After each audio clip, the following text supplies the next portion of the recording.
कोशिश की क्लास में आप लोग को स्वागत है। आज जो हम बताने जा रहे हैं बहुत ही अच्छा टॉपिक है।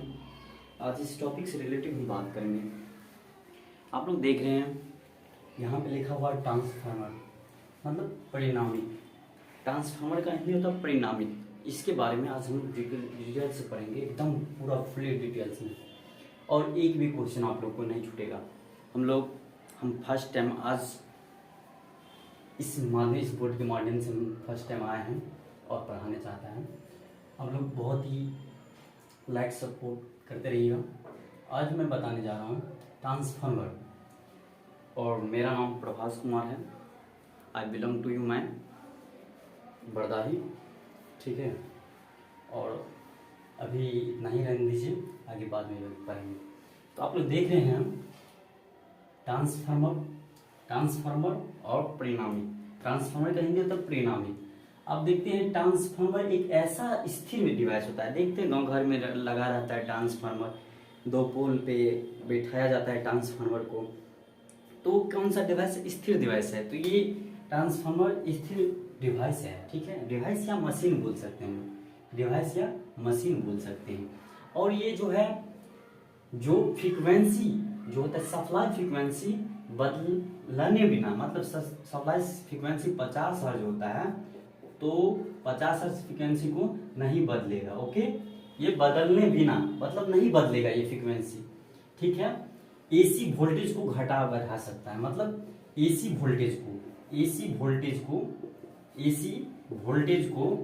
वोल्टेज को घटाया या बढ़ाया जा सकता है। मतलब घटा भी सकते हैं और बढ़ा भी सकते हैं और घटा भी सकते हैं, ठीक है। तो ये एसी वोल्टेज को घटाया बढ़ाया जा सकता है। तो आप लोग ये पहला पॉइंट नोट कर लीजिएगा, क्या कि पूछ देगा आप लोग को क्वेश्चन में, ट्रांसफार्मर एक कैसा डिवाइस है। ट्रांसफार्मर एक कैसा डिवाइस है, इसमें दे देगा स्थिर डिवाइस है, और 2-3 देगा मतलब चलित्र डिवाइस है, ऐसे मूविंग पार्ट्स है ट्रांसफार्मर, ऐसे दे देगा क्वेश्चन। इसीलिए आप लोग के सामने आज मैं बताने जा रहा हूं, तो वो चीज ध्यान रखिएगा, ये पॉइंट नोट कर लीजिएगा। वीवीआई क्वेश्चन भी आ सकता है यहाँ से, ठीक है। इंपोर्टेंट पॉइंट सब है, मैं जो भी पढ़ाऊंगा इंपोर्टेंट ही पढ़ाऊंगा, और उसमें जो भी आपको दिक्कत बुझाए तो आप लोग कमेंट करके पूछ सकते हैं, ठीक है। और देखिए, ट्रांसफार्मर एसी सप्लाई पे काज करता है। आप लोग को पता है ट्रांसफार्मर जो है कौन सा सप्लाई पे काज करता है? एसी सप्लाई पे काज करता है, ओके। एसी सप्लाई पे काज करता है, पर डीसी पे क्या करता है? काज नहीं करता है। डीसी सप्लाई पे ये काज नहीं करता है, ओके। एसी सप्लाई पे काज करता है। तो आप लोग देख चुके हैं, एसी सप्लाई पे ये काज करता है, डीसी पे काज नहीं करता है। तो ठीक है। और देखिए, तीसरा पॉइंट है, आप लोग के सामने में दिखा रहे हैं तीसरा पॉइंट क्या है, तो वो चीज देख रहे हैं आप लोग, पढ़ लें। और देखिए, मैं पढ़ के बताता हूँ आप लोग को। तीसरा पॉइंट कहता है ट्रांसफार्मर एक घूमने वाला भाग या पार्ट ना होने के कारण इसका दक्षता जो होती है, इफिशियंसी इसका जो होता है बहुत ही अधिक होता है, बहुत ही। तो ये इफिशियंसी जो होता है इसका 95 पॉइंट से 99% इफिशियंसी इसका होता है, ठीक है। ट्रांसफार्मर का कभी पूछ दे ट्रांसफार्मर का कितने परसेंटेज होता है, तो 99% होता है, ठीक है। इसकी दक्षता क्या होता है? इसकी दक्षता होती है। और ट्रांसफार्मर में नहीं घूमने वाला जो पार्ट नहीं है, उसके कारण से इसकी इफिशियंसी बहुत ही अधिक होता है, मतलब बहुत ही अच्छा होता है। अब देखिए, आप खाना खाते हैं, ठीक है, आपके अंदर पचने का तो क्रिया है, तो आप लोग का एनर्जी भी लॉस होता है। और अब देखिए, हम लोग जैसे ट्रांसफार्मर को देखिए, उसमें कोई घूमने वाला पार्ट है ही नहीं, तो उसमें कोई लॉस ही नहीं होगा। लॉस होगा पर बेसी लॉस नहीं होगा, अधिक लॉस नहीं होगा। जब ये घूमेगा तो उसमें तो अधिक लॉस होता है ना। जैसे आप लोग देख चुके हैं जनरेटर, मोटर, इस मोटर नहीं ले लीजिए, मोटर भी एक स्थिर मतलब घूमने वाला भी पार्ट है। और गाड़ी देखिए, बाइक अपना लोग चला रहे, सब बैग चलाते होंगे, ठीक है। तो उसमें देखिए, घूमने वाला जो पार्ट होता है उसमें कितना खर्चा, डेली खर्चा लगता है। तो आप देखिए, हर एक सप्ताह पर आपको क्या करना पड़ता है? सर्विसिंग करवाना पड़ता है। तो वो सर्विसिंग से बचने के लिए इसमें क्या किया? मूविंग मतलब घूमने वाला पार्ट को हटा ही दिया, कहा कि स्थिर पार्ट रहने दो ट्रांसफार्मर, कहा कि इसको अभी बोन झाखुर में लगा रहता है ट्रांसफार्मर, आप लोग देखे होंगे रोड कचरा जगह पे लगा देता है, कहीं बड़ी बड़ी दूर में लगा देता है। अब क्या करेगा, अगर खराब हो जाए, घूमने वाला पार्ट रहता है तो वो खराब हो जाता है, अगर खराब हो जाएगा तो फिर उसको ठीक करने के लिए रात को कौन जाएगा, कभी दिन में भी होता है, जंगल झाड़ी में होता है, बार बार उसको ठीक करना पड़ता है। इसीलिए इसमें क्या किया, स्थिर पार्ट, घूमने वाला पार्ट नहीं होता है, कोई भी घूमने वाला पार्ट नहीं होता है, पार्ट नहीं होता है, घूमने वाला पार्ट्स नहीं होता है, ठीक है। और ये देखिए एसी की हाई वोल्टेज को लो वोल्टेज तथा यहाँ पे आप लोग को बताए हैं, मतलब एसी वोल्टेज को घटाया बढ़ाया जा सकता है। यहीं भी वही पॉइंट है, एसी को हाई वोल्टेज को लो वोल्टेज तथा लो वोल्टेज से हाई वोल्टेज में क्या किया जा सकता है, मतलब परिवर्तित किया जा सकता है, बदला जा सकता है, ठीक है, ट्रांसफार्मर के द्वारा। ओके, अब इसमें देखिए पावर को नहीं बदला जा सकता है। इसमें क्या होता है, पावर मतलब शक्ति, उसको क्या कर सकते हैं, तो बदल नहीं सकते हैं, ठीक है।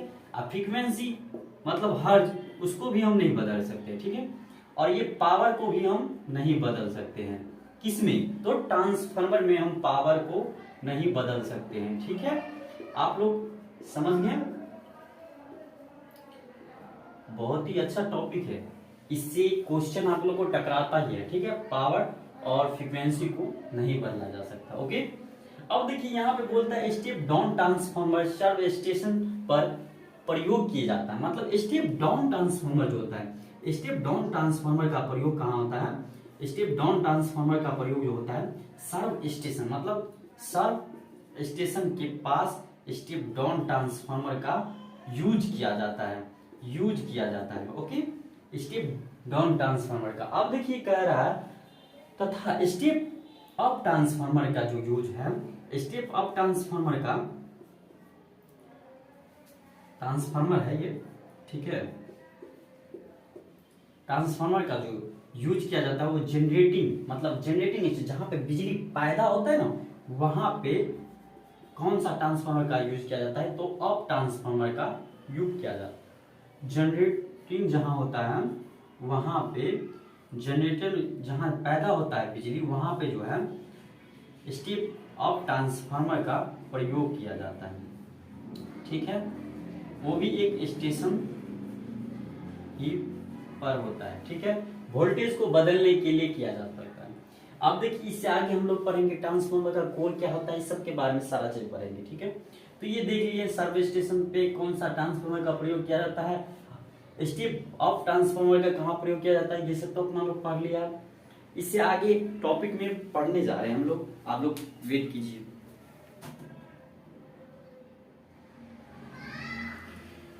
आप लोग के सामने फिर से देख रहे हैं ट्रांसफार्मर की संरचना। आप लोग क्या, ट्रांसफार्मर की संरचना कैसे होता है ये आप लोग बता रहे हैं। ट्रांसफार्मर में दो वाइंडिंग होते हैं, आप लोग को पता होगा, एक तो होता है प्राइमरी वाइंडिंग, प्राइमरी वाइंडिंग होता है, और एक होता है सेकेंडरी वाइंडिंग। आप लोग को दिख रहा होगा बोर्ड पे लिखा हुआ है primary winding and secondary winding. तो प्राइमरी वाइंडिंग जो होता है, प्राइमरी वाइंडिंग, यहाँ पे देखिए ट्रांसफार्मर की संरचना, ठीक है। प्राइमरी वाइंडिंग जो होता है, ये आप दिख रहे हैं, ये जो है प्राइमरी वाइंडिंग है, ठीक है, प्राइमरी वाइंडिंग है। और ये जो है कोर है, ये क्या है, कोर है, ठीक है। और इस पे क्या किए हैं, कॉइल लिपटा हुआ है, इस साइड से भी ये कॉइल लिपटा हुआ है, ये सेकेंडरी वाइंडिंग है, ठीक है, यहाँ पे दिख रहा है आप लोग को सेकेंडरी वाइंडिंग है। और इसमें देखिए यहाँ से क्या हुआ, सप्लाई, एसी सप्लाई मैंने दिया, ठीक है, एसी सप्लाई इसमें दिया, और इसमें इसे करके इसमें क्या हुआ, फ्लक्स, यहाँ पे आप देख रहे हैं, सब फिगर बनाया हुआ है, आप लोग को दिखा रहे हैं, ठीक है। तो यहाँ पे देखिए इसमें करंट बहा, इसमें मैग्नेटिक फील्ड बनेगा, मैग्नेटिक फील्ड बनेगा, इसमें VI मतलब वोल्टेज, यहाँ पे लोड लगाएंगे, मतलब प्राइमरी वाइंडिंग से सप्लाई देंगे और सेकेंडरी वाइंडिंग से सप्लाई लेंगे, ठीक है। आप लोग इतना चीज, ये फिगर आप लोग को समझ में आ गया होगा। ये जो है नंबर ऑफ टर्न है, ठीक है, नंबर ऑफ टर्न है, ये भी है नंबर ऑफ टर्न है, ठीक है। अब ये देखिए इसमें ये सिंबल है, ट्रांसफार्मर का सिंबल है, ट्रांसफार्मर का सिंबल है। आप लोग देख लेंगे आईपी मतलब क्या हुआ, करंट जो है प्राइमरी वाइंडिंग से प्रवेश किया है, करंट प्राइमरी वाइंडिंग से प्रवेश किया है, वीपी मतलब वोल्टेज, प्राइमरी वाइंडिंग का वोल्टेज, ठीक है। एसपी मतलब सेकेंडरी वाइंडिंग का वोल्टेज, ठीक है। ये सब आप जान लेंगे। यहाँ पे देखिए सेकेंडरी वाइंडिंग से क्या, यहाँ से ये करंट प्रवेश किया और यहाँ से करंट निकल गया सेकेंडरी वाइंडिंग से। ये सिंबल है, ट्रांसफार्मर का सिंबल है, इसलिए इतना याद रखिएगा, ट्रांसफार्मर का क्या है, सिंबल है, ठीक है। ये भी एक वोल्टेज मतलब ट्रांसफार्मर वाइंडिंग का सिंबल है, ट्रांसफार्मर वाइंडिंग का, ठीक है। प्राइमरी वाइंडिंग और सेकेंडरी वाइंडिंग का सिंबल है ट्रांसफार्मर का, ओके। आप देख सकते हैं यहाँ पे आप लोग को दिखा रहे हैं, ये देखिए ये क्या है, कोर है, ये क्या है, आयरन मतलब लोहा, लोहा कोर है, ठीक है। इसमें क्या होता है, आप देख रहे हैं यहाँ पे ये प्राइमरी वाइंडिंग है, प्राइमरी वाइंडिंग से एसी सप्लाई दे रहे हैं, प्राइमरी वाइंडिंग से एसी सप्लाई दे रहे हैं। और यहाँ पे देखिए प्राइमरी क्वाइल भी है, इसको प्राइमरी क्वाइल भी करते हैं, वाइंडिंग भी करते हैं, ठीक है। तो प्राइमरी वाइंडिंग से सप्लाई दिया है, एन मतलब टर्न बना। और इसमें देखिए ये जो चल रहा है, ये सब जो चल रहा है, ये सब क्या है, मैग्नेटिक फ्लक्स है, क्या है, मैग्नेटिक फ्लक्स। यहाँ पे आप लोगों को दिख रहा हो, मैग्नेटिक फ्लक्स को फाई से मतलब प्रदर्शित करते हैं, ठीक है। तो ये मैग्नेटिक ये N1 और N2 है, नंबर ऑफ टर्न। ये सेकेंडरी वाइंडिंग में लॉड लेते हैं, आप लोगों को बताया था। यहाँ पे देखिए लॉड बल्ब लगा हुआ है, लैंप है, ठीक है, ये लैंप है, लैंप लगा हुआ है। आप लोग को इस फिगर में मैग्नेटिक फ्लक्स को भी दर्शाया गया है, मैग्नेटिक फ्लक्स कैसे मतलब चलता है इसमें। तो देख रहे हैं मैग्नेटिक फ्लक्स इसमें ये जो चल रहा है क्लॉकवाइज स्पीड पे चल रहा है। और ये देख रहे हैं आप लोग यहाँ पे भी, ये भी I2 करंट इसी में से प्रवेश होगी यहाँ पे लोड सर्किट में। तो ये सिंबल आप लोग को पूरा डिटेल्स में बता दिए आप लोग को। अब इसके बारे में थोड़ा प्राइमरी वाइंडिंग क्या होता है और सेकेंडरी वाइंडिंग क्या होता है परिभाषा के साथ हम लोग पढ़ेंगे अभी। तो ये चीज आप लोग देख चुके हैं। प्राइमरी वाइंडिंग आप लोग जो भी नोट बनाना चाहते बना लीजिए, एकदम मस्त में बनाएंगे, जो भी है आप लोग के सामने दिख रहा है, ओके। तो वो चीज देख सकते हैं।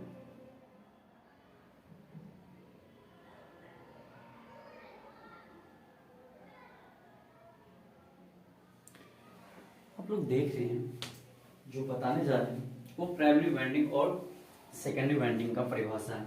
आप लोग नोट बना के लिखते चलिएगा, कहा कि फिर ऐसे नोट नहीं मिलेगा आप लोग को।